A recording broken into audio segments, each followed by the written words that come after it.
1917 жылы қазан төңкерісінен кейін католик шіркеуі басқа діндермен бірге ең қатал қуғын-сүргінге ұшырады. КСРОда католиктердің шіркеу әкімшілік құрылымдарының іс жүзінде толық жойылуына орын алды. Латын және Византия рәсімдерін католиктік иерархияда жойылды. Тірі қалған діни қызметкерлер лагерлер мен жер аударуға аттанды. Сталиндік қуғын-сүргін көптеген католиктердің негізінен немістердің, украиндардың және поляктардың ұлты бойынша Қазақстанда қуғын-сүргіндер мен лагерлерде болу әкелді. Олардың көпшілігі қайтыс болды. Солардың бірі грек-католик шіркеуінің епископы Никита Будка болды. 1877 жылы 7 маусымда Дробомерка ауылында шаруа отбасында дүниеге келген. Бастауыш білімін туған ауылында алды. Кейін Тарнопельдегі классикалық гимназияда оқыды. Оны 1897 жылы үздік бітірді. Павел Сапеганың балаларының тәрбиешісі болып жұмыс істеді. 1902 жылы Венада әскери қызмет атқарды. Львов университетінде, Львов теологиялық семинариясында және Канизианумда Инсбрук заңгер мамандығы бойынша оқылды. 1905 жылы 15 қазанда Львовта митрополит Андрей Шептицкийдің діни қызметкер болып тағайындалуы болды. Ол Вена университетінде оқуын жалғастырды. Онда ол Галисия мен Буковкинадан украиндық эмигранттарға көмек көрсететін Австрияның әулие Рафаэль қоғамының филиалын құрды. 1909 жылы Вена университетінің теология ғылымдарының докторының дәрежесін алды. 1912 жылы 15 шілдеде Рим папасы Пиус XI Канадаға Украин католиктер үшін епископ болып тағайындалды. Онда ол белсенді пасторлық қызмет ұйымдастырды. Сол жылы 14 қазанда Львовта пастордың титулдық епископ ретінде қабылданды. Канада Украина жастарына арналған жатақханалар ұйымдастырылды. Жетімдерге арналған 2 баспана және канадский украинец журналы құрды. 1913 жылы Канадалық грек-католик шіркеуінің соборын өткізді. 1918 жылы Канада азаматтылығы алды. 1928 жылы Украинаға оралып, Львов архиепархиясының көмекшісі епископ болды. Украин грек-католик шіркеуінің Римнен бөлінуіне жол бермеді. Ол үшін басқа епископлармен бірге 1945 жылы 11 сәуірде ішкі істер халық комиссариатына тұтқындалып, 8 жылға бас бостандығынан айырылды.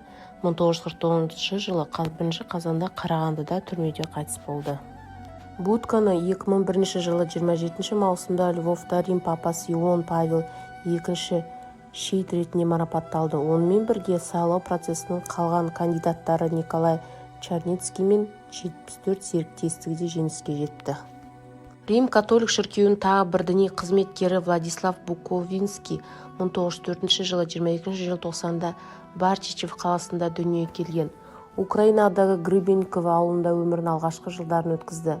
1912-1913 жылдары Апатовада тұрып, 1914 жылы Киевтегі орыс гимназиясына оқуға түсіп, кейін Подольядағы Жмерникаға ауыстырылды.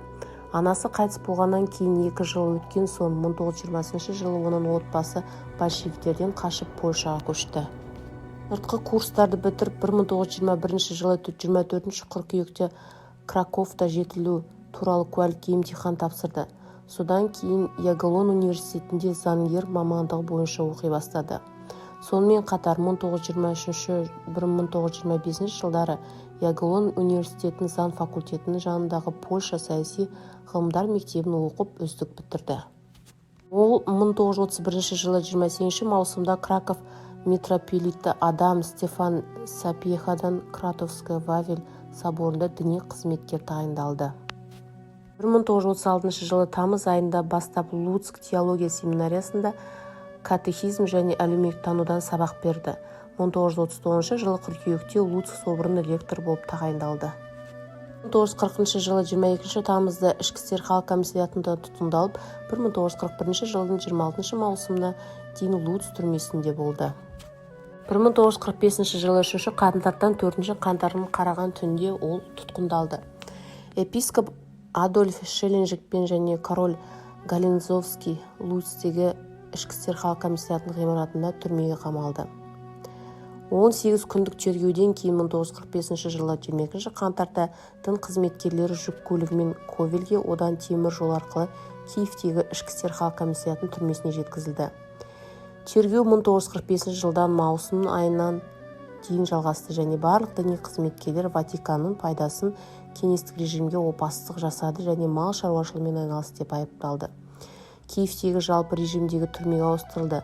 Маусым айының соңына дейін олар түзету лагерінде 10 жылға сырттай сотталды. 1954 жылы лагерден босатылып Қарағандыға жер аударуға жіберілді.